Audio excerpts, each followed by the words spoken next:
amigos, muito boa noite. Que nosso Senhor Jesus nos abençoe, nos proteja e nos envolva com a sua santa paz. Para mim é uma grande felicidade sempre estar aqui na Cobem, ao lado de corações tão queridos.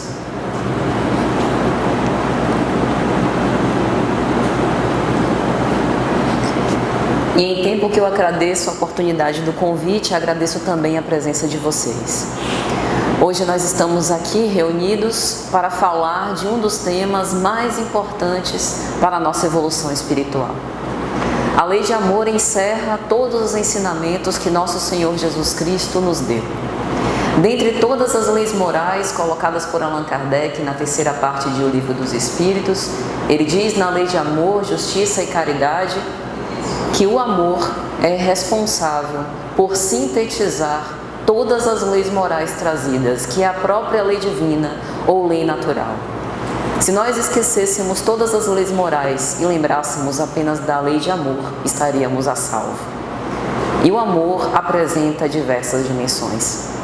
É por isso que ao longo das reencarnações nós temos a oportunidade de trocar de papéis. E em cada papel social que nós desempenhamos, a oportunidade de exercitar o amor sobre uma das faces.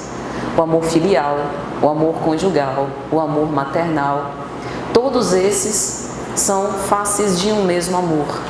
Mas existe um amor que todos nós, invariavelmente, somos o tempo inteiro convidados, que é inclusive uma consequência, uma elevação do amor fraternal, e que é um amor tão pouco exercitado, o amor aos nossos inimigos.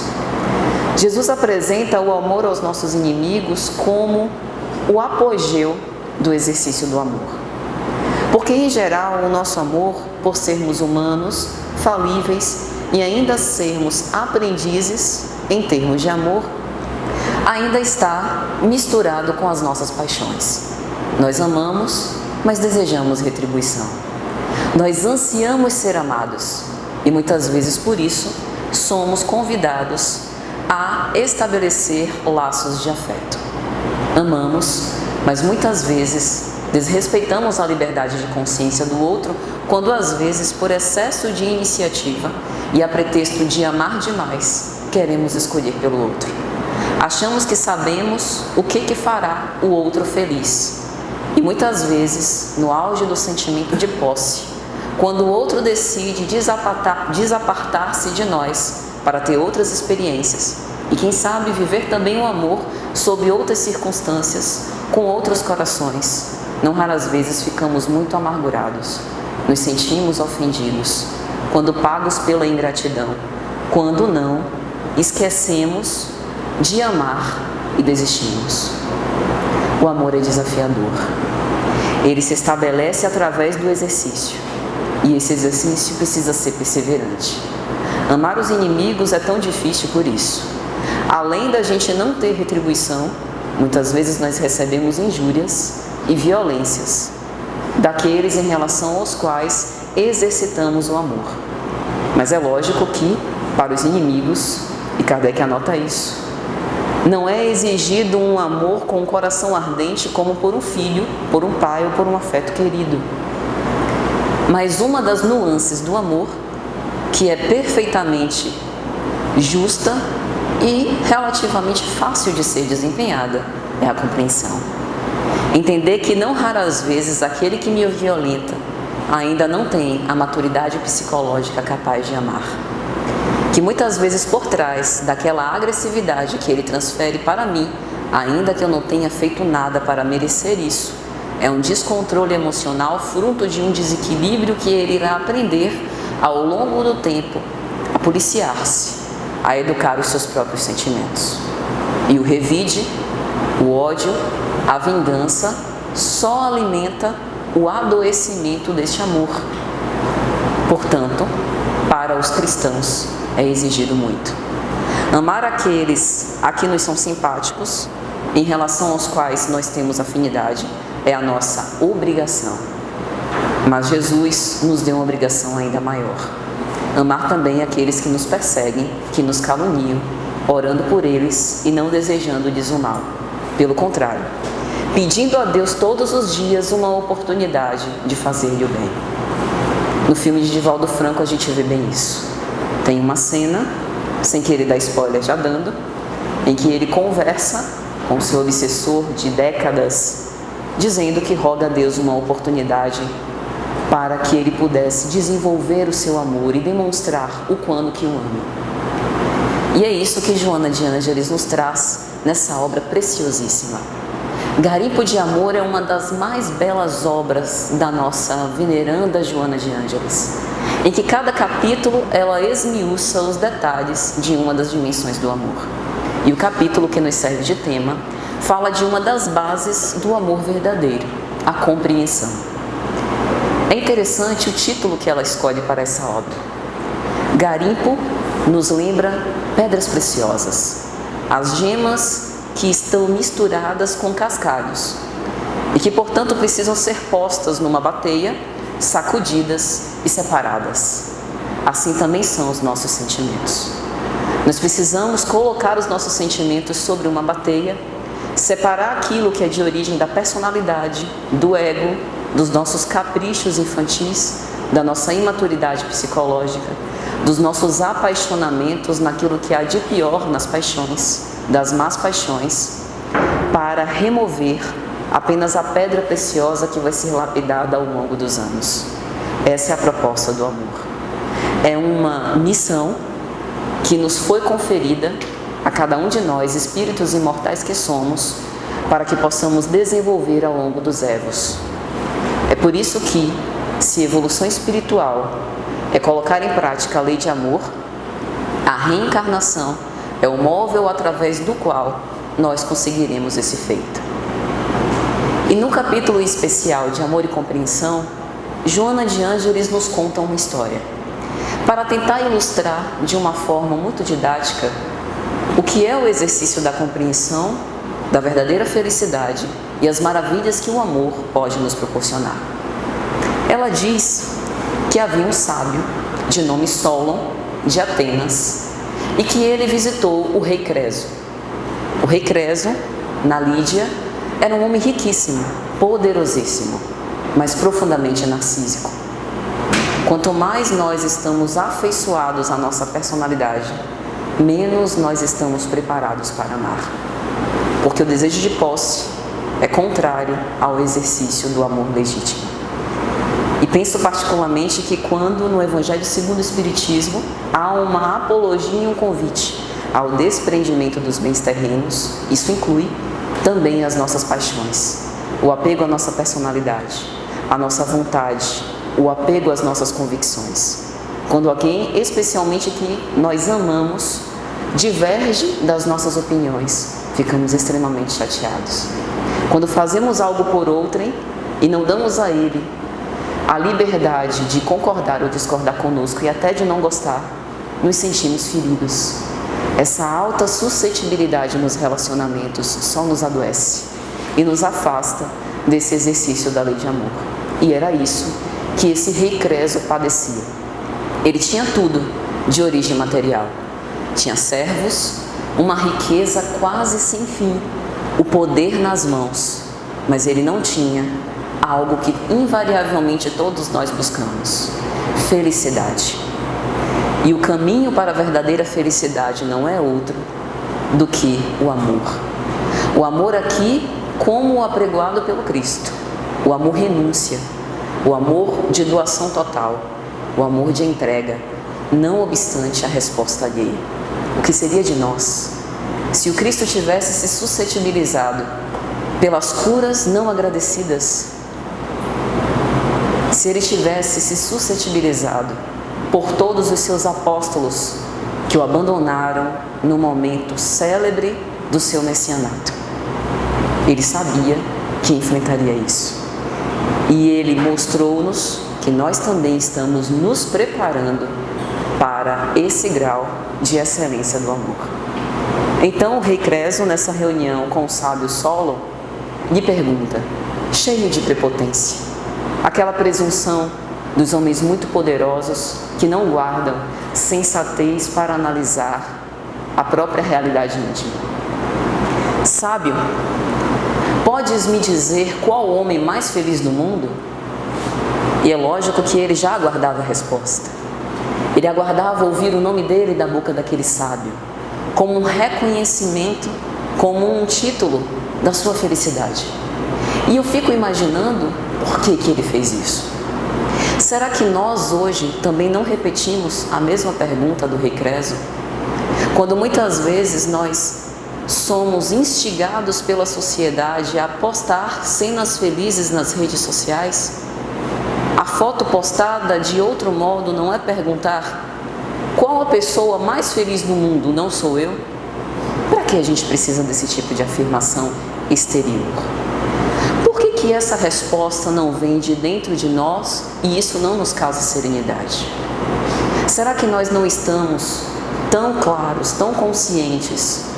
E será que nós não temos tanta certeza assim se somos realmente felizes?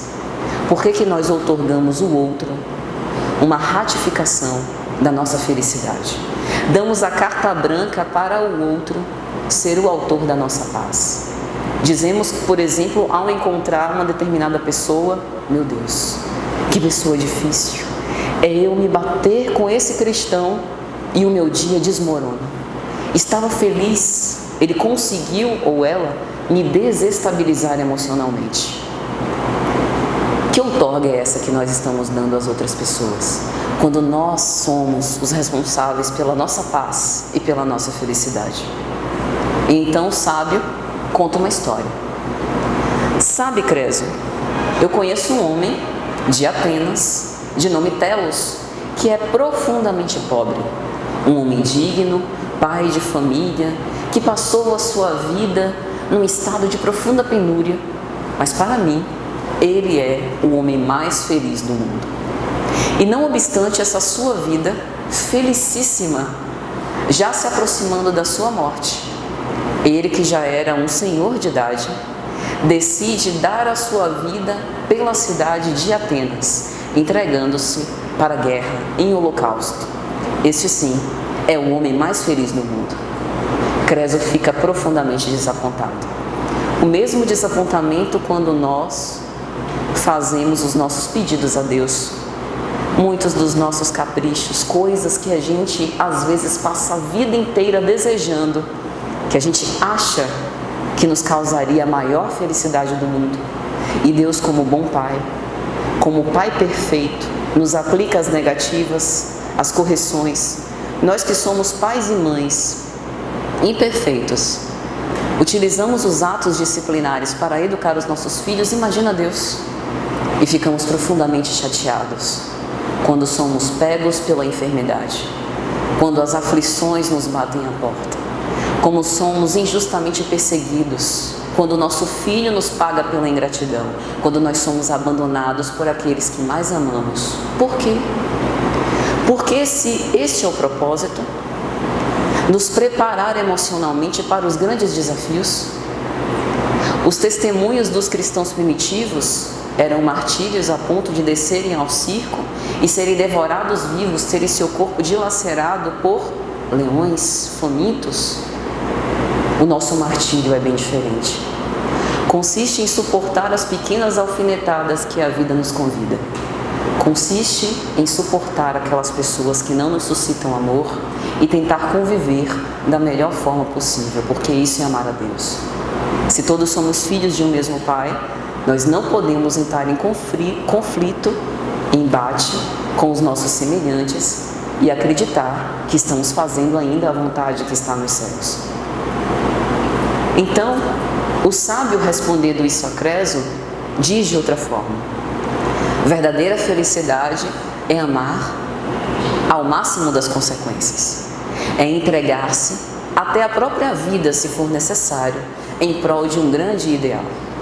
E Creso, desapontado, então pergunta: tudo bem, já que este é o homem mais feliz do mundo, qual seria o segundo homem mais feliz do mundo? Veja a infantilidade. O fato de querer de qualquer jeito ouvir aquelas palavras da boca daquele homem. E aí, muito sabiamente, ele conta mais uma história. Pensando bem, me lembrei agora de Um caso que pode sintetizar o segundo homem mais feliz do mundo. Na verdade, são dois jovens, também em Atenas. Eles eram órfãos, trabalhadores desde cedo, homens muito dignos e que no final da vida ofereceram também o alistamento no exército e deram a sua vida pelo seu estado, em prol daqueles habitantes daquele lugar, em prol de uma grande causa. E então Creso não consegue disfarçar o seu sentimento de agonia, parte para a violência. É muito comum. Quase sempre, quando nós não temos o equilíbrio das nossas emoções, perdemos as estribeiras. Mal acostumados a educar os nossos sentimentos, partimos para a força bruta quando nos faltam argumentos. Quem não ama, não compreende. E quem não compreende, se insubordina.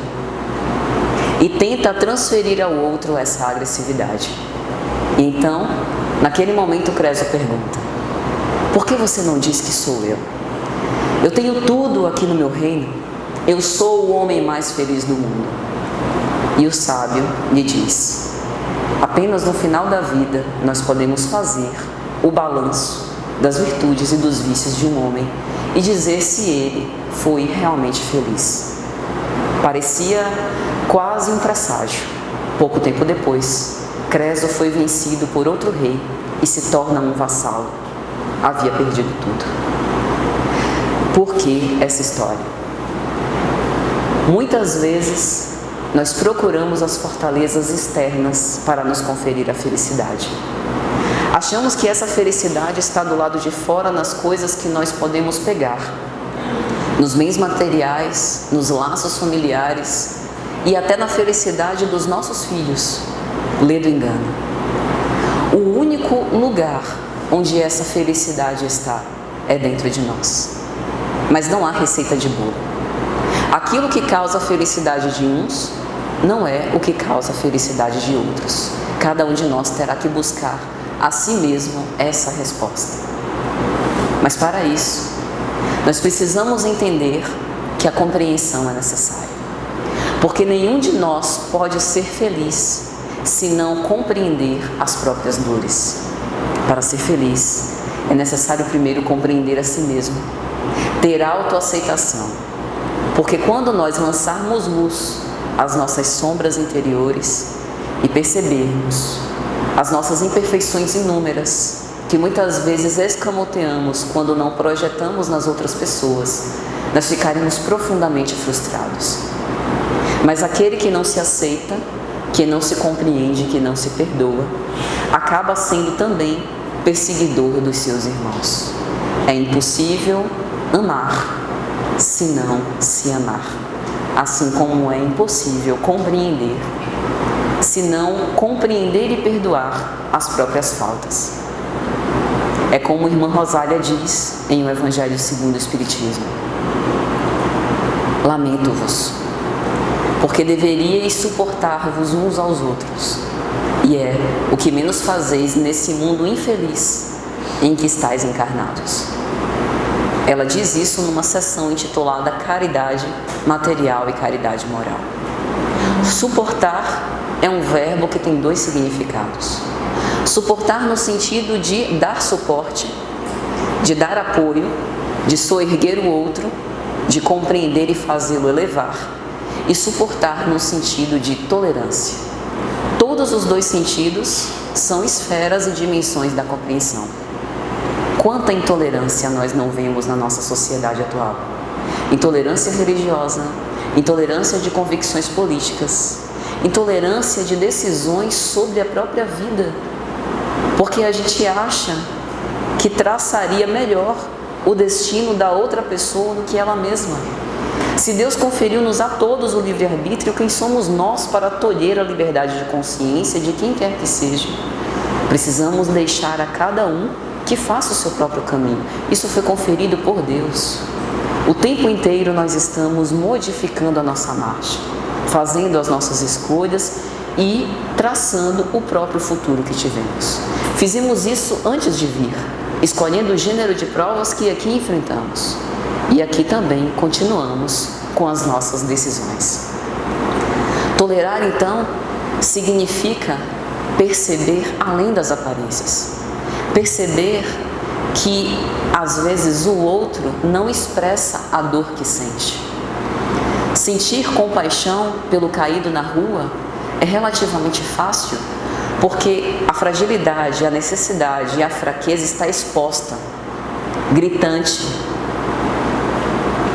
E a fragilidade e a fraqueza daquele que está temporariamente ocupando o alto posto do escalão político e toma decisões profundamente equivocadas, que utiliza o seu poder para humilhar os semelhantes. Tolerar aquele que tem imaturidade psicológica para escolher um caminho que muitas vezes será o seu despenhadeiro moral é uma tolerância exigida por quem diz amar o Cristo.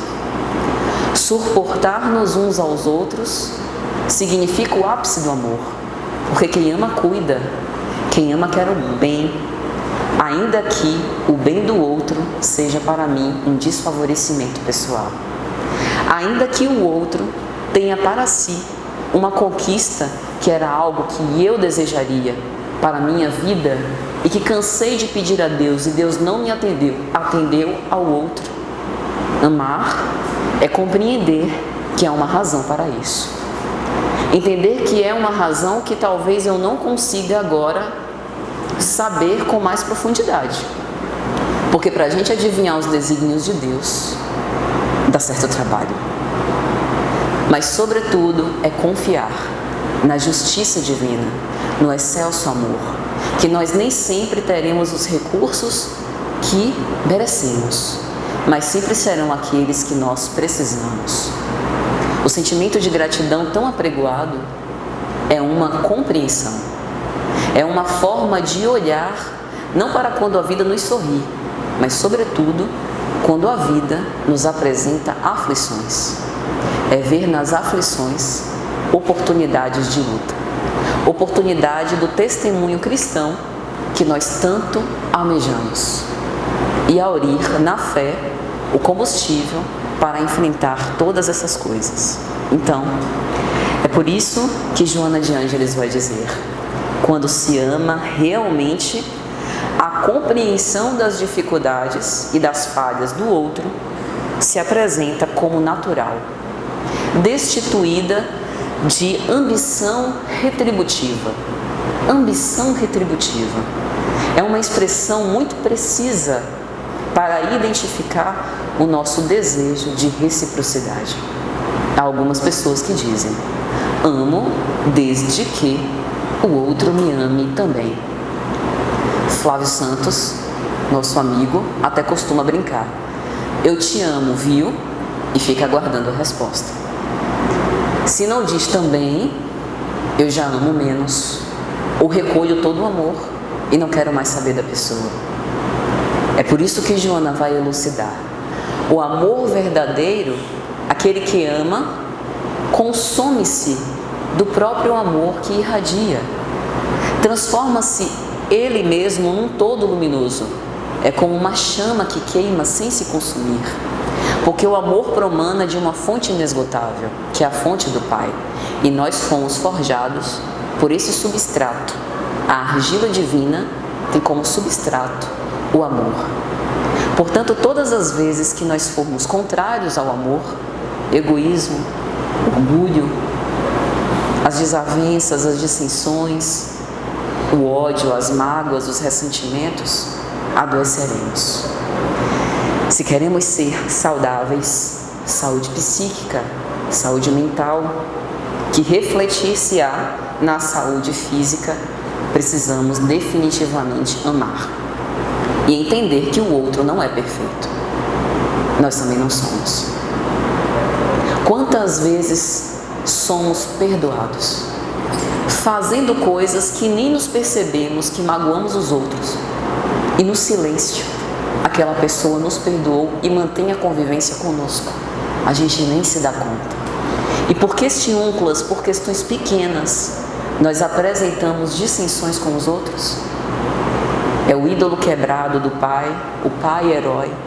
Imagine Que preço caro demais para se pagar. Uma criatura humana como nós, com imperfeições, com medos, muitas vezes vindo de uma educação bastante violenta, que tenta não transferir as próprias dores para os seus filhos, mas erra. Todos nós erramos. O nosso cônjuge também não é perfeito. Na fase do apaixonamento a gente até se engana. Acha que estamos diante do príncipe encantado ou da princesa encantada. Com idade, vai nos mostrando que tem pequenos defeitos inclusos no pacote, mas tem também muitas qualidades que só através da convivência nós aprendemos a reconhecer. Amar é aprender a reconhecer as qualidades no outro na forma como ele se expressa. Aprender a apreciar a forma como ele se apresenta, porque cada um de nós é o melhor que pode ser. E ter a certeza de que com paciência a gente vai ficando cada vez mais hábil nessa tarefa de amar. Não querer a retribuição é também entender que eu preciso ser o responsável ou a responsável por buscar aquilo que me falta. E aquilo que me falta quase sempre está aqui dentro.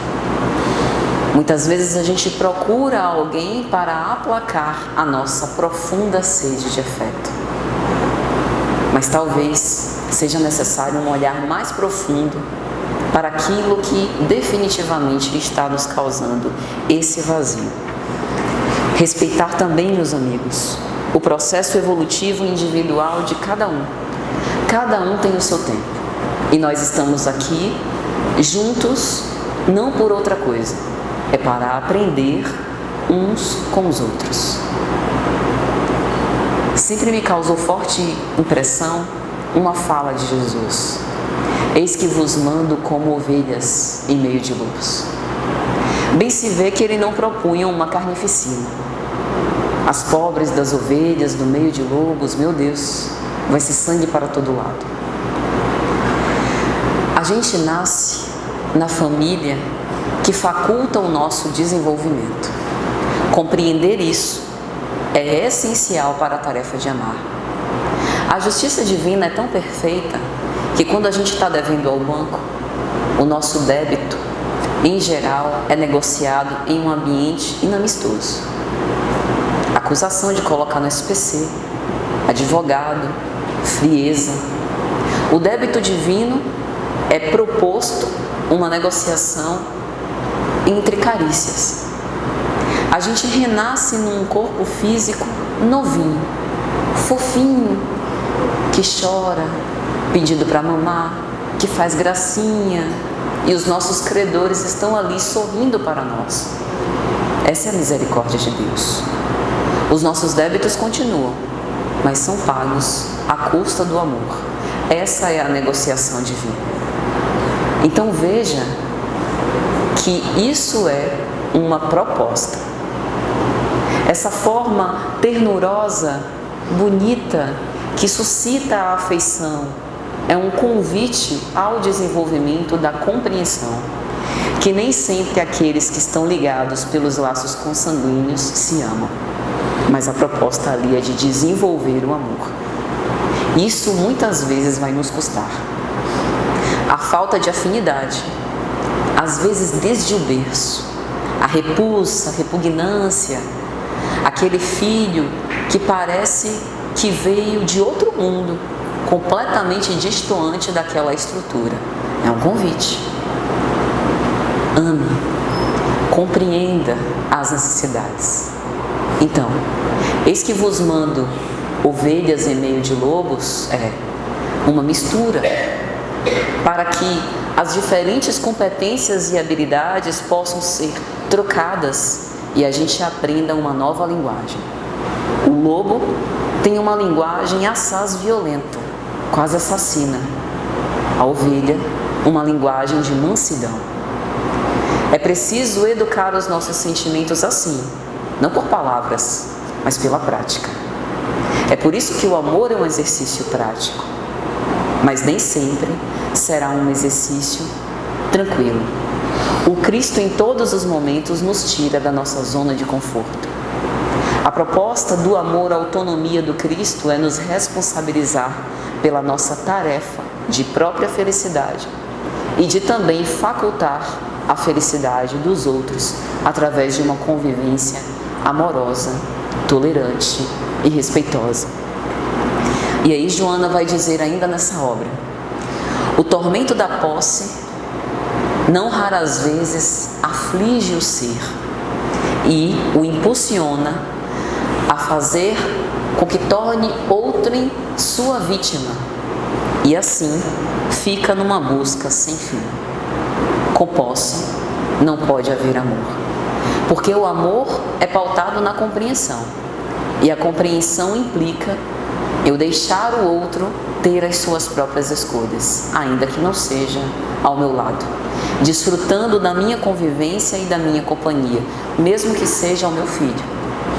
Às vezes a gente cria os filhos achando que eles ficarão para sempre no ninho, mas a proposta é criar um ambiente amoroso e fazer o melhor para que eles sejam felizes e robustecidos para a liberdade, para que possam também ter as suas próprias experiências. Veja como o desapego tem uma série de repercussões, de consequências. Por isso, compreender é auxiliar, sem nenhuma exigência, sem querer nada em troca, felicitar-se por elevar o ânimo de quem se acerque da nossa companhia.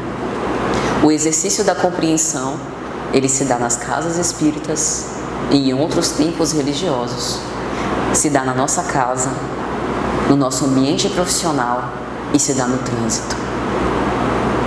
É engraçado como o trânsito é uma proposta o tempo inteiro de se praticar o Evangelho.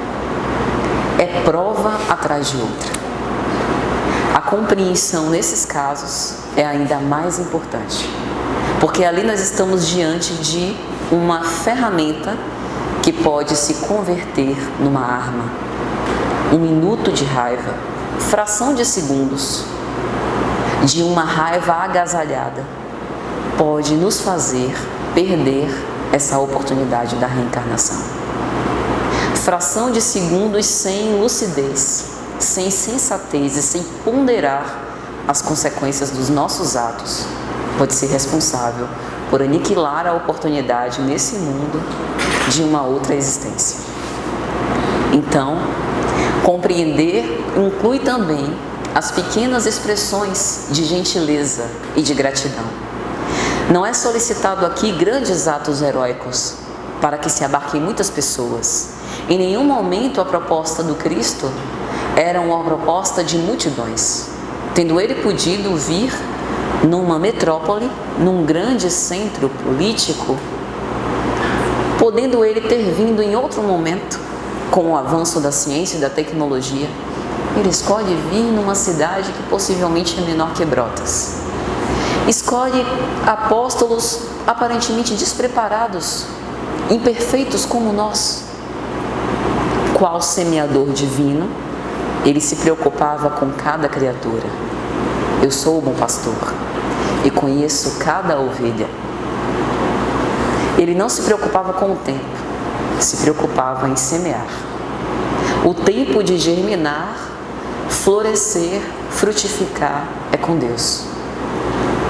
Ele sabia que nós somos investimentos do alto e demonstrava essa grande acreditação que ele coloca em nós. É agir da mesma forma compreensiva que precisamos para com os nossos semelhantes. E por falar em Jesus, vamos analisar uma história na qual Jesus exemplifica de forma muito prática a compreensão. O episódio da mulher adúltera. Diz o evangelista João, no capítulo 8, versículo 4: Mestre, diz o doutor da lei, esta mulher foi surpreendida em flagrante delito de adultério. Na lei, Moisés nos ordena apedrejar tais mulheres. Tu, pois, que dizes? Joana de Ângeles tem outra obra, Jesus e a Atualidade. E aí no capítulo 5, Jesus e Tolerância, ela coloca essa história. E é muito interessante porque tem tudo a ver com a compreensão.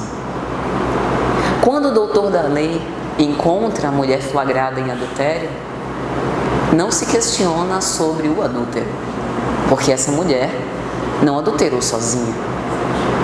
Entretanto, a preocupação daqueles doutores em momento algum é em amparar a mulher delituosa. Pense, se eu sou uma autoridade política e religiosa e eu flagro alguém em erro, qual seria o comportamento mais adequado de acordo com a lei de Deus? Puni-lo? Julgá-lo de uma forma impiedosa e cruel? Levar para a praça pública e sugerir o linchamento dessa pessoa? Ou acolher, conscientizá-lo, dizer o comportamento ético e moral que vai causar mais felicidade para o outro? Porque talvez essa sede, sendo aplacada dessa forma, não seja a forma mais justa, até em relação àquilo que Deus nos instrui. É interessante esse posicionamento, porque passados mais de 2000 anos, a gente ainda vê isso acontecer na nossa sociedade atual. Os linchamentos, em alguns casos até são, mas podem não ser necessariamente como neste. Como, por exemplo, um bandido que é flagrado por parte de uma população e profundamente violentado. Nem quero entrar nesse mérito, mas quero falar aqui dos linchamentos virtuais. Quantas vezes a gente não vê na internet pessoas que se posicionam com uma determinada opinião e vem aquela chuva de ofensas, de crimes contra a honra, de injúria, sem se preocupar com aquele coração. Nós somos responsáveis pelas emoções que nós causamos nos outros. Veja que até a legislação humana, com todos os seus equívocos, prevê punições para quem faz isso, mesmo atrás de um computador. É possível rastrear, ninguém está invisível na internet. Mas, sobretudo, e a consciência? Como eu consigo ficar em paz, sabendo que eu fui capaz de dizer algo que causou uma profunda perturbação no outro? E é interessante a postura de Jesus. Depois de receber essa pergunta, que também era uma forma de testá-lo,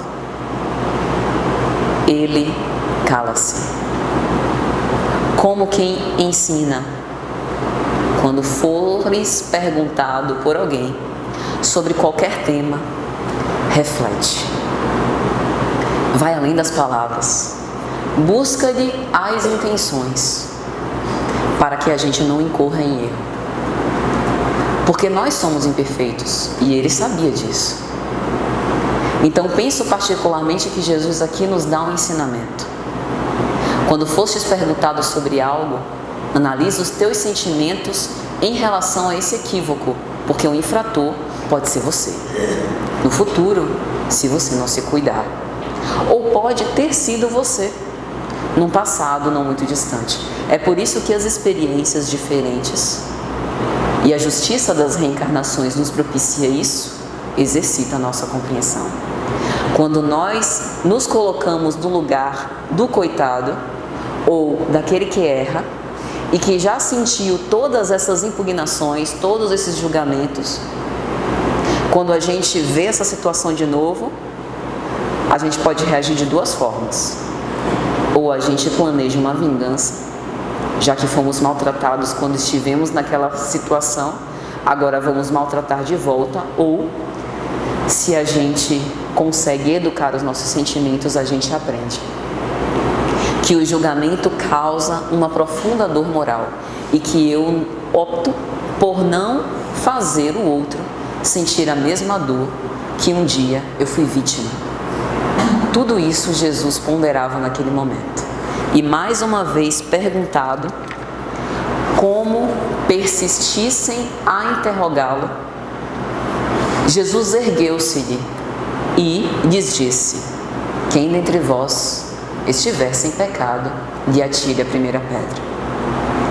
Depois, vai dizer o evangelista, de ter rabiscado no chão e de novamente ter sido convocado a posicionar-se, ali agora era o mestre, ensinando que antes, vai dizer Joana de Ângeles, de nós exercitarmos a nossa vingança-prazer, porque muitas vezes no apedrejamento do outro, a gente acaba desenvolvendo um pouco da nossa crueldade, de ver o outro sofrer, às vezes por um equívoco que é nosso e que não foi ainda revelado. Ela diz isso, e isso é bastante forte, e a gente sabe que é bastante frequente. Então, antes de posicionar-se, Jesus promove uma reflexão, como a responsabilizar-nos por cada um de nossos atos, sobretudo esses atos de julgamento. E mais uma vez ele dá um ensinamento, que a gente não queira ser o justiceiro do mundo, que a gente não queira ser aquele referencial de moral absoluta, porque efetivamente nós não somos. Guardadas as devidas proporções, uns melhorzinhos que em outros, em alguns aspectos, na média, a gente é farinha do mesmo saco. Estamos aqui no mesmo planeta, ladeados. E então, João continua, finalizando já. Disse Jesus, depois que os homens saíram, a começar pelos mais velhos: mulher, onde estão eles? Ninguém te condenou? Não, Senhor, ninguém. Nem eu te condeno. Vai, e de agora em diante, não peques mais. Eu fico encafifado. Jesus estava lá, atento a tudo, e sabemos, com a sua percepção além do alcance, porque ele pergunta à mulher: e então, mulher, onde estão eles? Será que ele não viu? Os homens saindo um a começar pelos mais velhos? Se até o apóstolo viu, quem anotou a história? Penso particularmente que aqui está mais um ensinamento de Jesus. Primeiro, ele dá tempo à mulher adúltera para ela refletir sobre a humilhação do seu próprio gesto impensado. No silêncio, é como se ele dissesse: está vendo, mulher? Como esse ato que você cometeu fez mal mais a si mesmo do que aos outros? Está vendo como a crueldade humana é tão grande, a intolerância e a incompreensão martirizam tanto, que te provocam agora essa dor somada ao vazio do ato que você cometeu?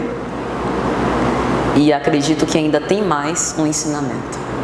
Quando ele pergunta à mulher, é para que ela constate que ninguém a condenou, e assim também ela guarde o aprendizado. Quando mais tarde ela vir o outro em erro, adultério ou qualquer outro delito, que ela também não condene. E assim Jesus a empodera. Vai, mulher, ergue a mulher que estava no chão, quase um trapo humano. Vai e não tornes a pecar. Dizendo, você é responsável pela sua própria felicidade e pelos atos que você irá fazer.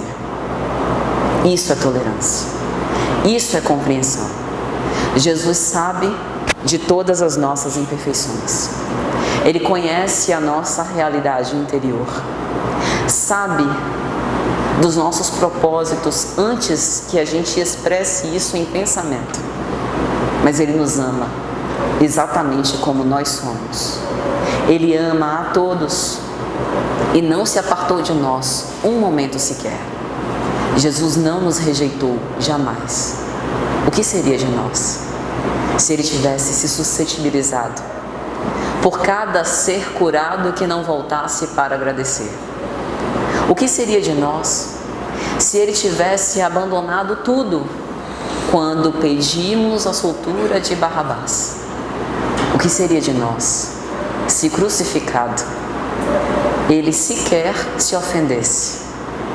e não os perdoasse.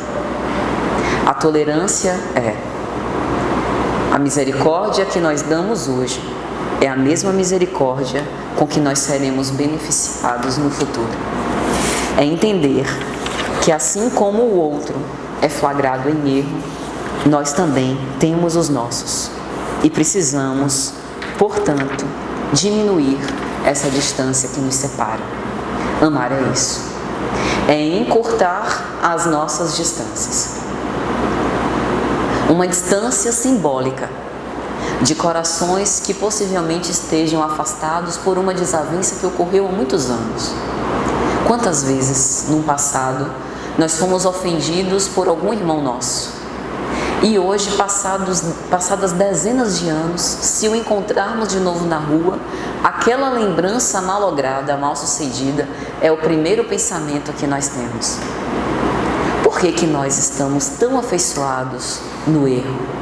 Por que nós andamos tão desacreditados da capacidade de regeneração? Da capacidade que o outro tem de renovação?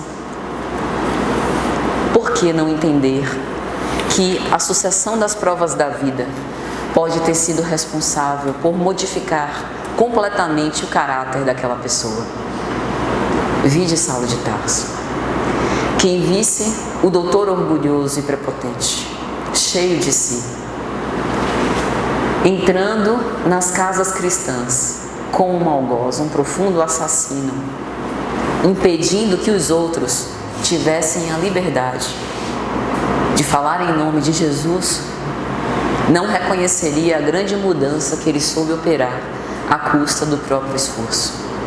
A profunda intolerância e a profunda incompreensão fê-lo capaz de cometer um ato gravíssimo em relação ao primeiro mártir do cristianismo primitivo.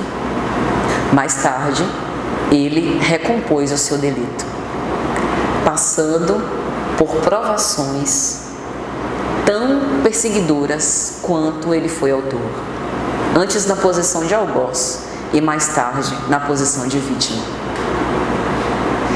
E aí, meus amigos, já para finalizar, eu gostaria de lembrar aqui de uma história, que é uma história muito bonita, que o próprio Cristo nos revela e que também fala sobre compreender. Nós temos duas chances. Nós temos a escolha de compreender por livre e espontânea vontade. É o convite que nós temos neste momento. Estamos sendo convidados a exercitar a tolerância e o entendimento fraternal nas cenas comuns da nossa vida. Mas se nós não quisermos, não tem problema. A vida se encarregará a nos trocar de lugar. E passaremos pela dor daquele que é necessitado de compreensão. E aí saberemos o valor que há nesse sentimento de entendimento e de tolerância. E Jesus ensinou isso. O doutor da lei, acercando-se dele, pergunta: Mestre, o que é preciso fazer para herdar a vida eterna? E Jesus, já preparado para aquele tipo de questionamento, pergunta o que diz a lei.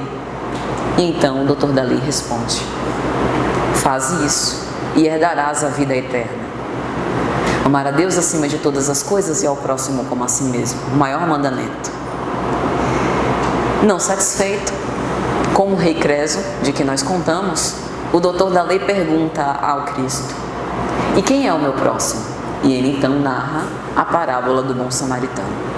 E já no final da parábola, quando a gente achava que já tinha visto tudo sobre compaixão, caridade, colocar-se no lugar do outro, servir, Jesus dá um ensinamento para arrematar com chave de ouro.